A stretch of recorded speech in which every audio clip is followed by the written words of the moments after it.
Hello YouTube. Want to do a quick comparison here.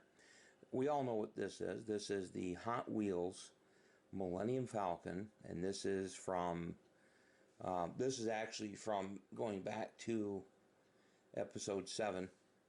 That's when I got this one here. This is a Force Awakens Hot Wheels Millennium Falcon. I wanted to put this out there, but I wanted to compare it to the Hot Wheels Millennium Falcon we got from Solo to see some of the differences we got between the two. And I actually liked the way the Millennium Falcon looked in Solo. It was kind of, to me, a neat look to the ship. A little different look to it. And of course, by the end of the film, we got to see it look very much different than it looks here. It looks exactly like well, I wouldn't say exactly, but the start of what we're used to seeing versus how clean and pristine it looked at the beginning and the middle part of Solo when we first saw it. But as far as the toys go, again, these are both Hot Wheels, and to me, the casting is look how much different it is between the Solo version and the Force Awakens, and which also is the same as the last couple of movies.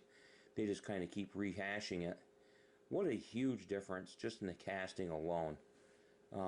This is, of course, much smoother than this, with all these panel lines being from where the panels were, and if you saw the movie, where the panels were ripped off and removed, and that's kind of how it was left.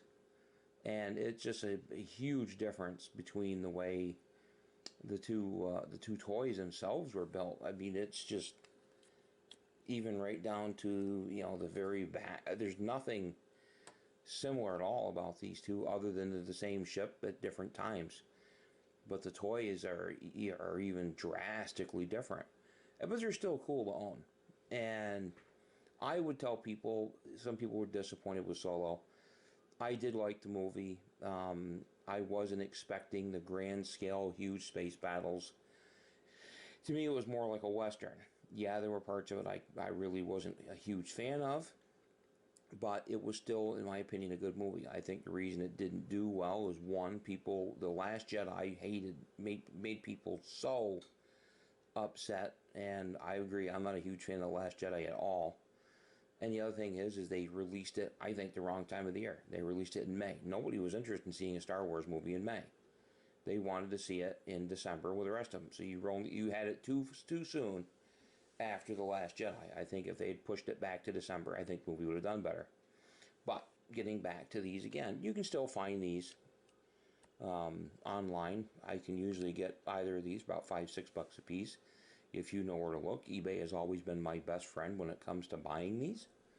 So there's another quick review, folks. These are also ones that look good on a shelf.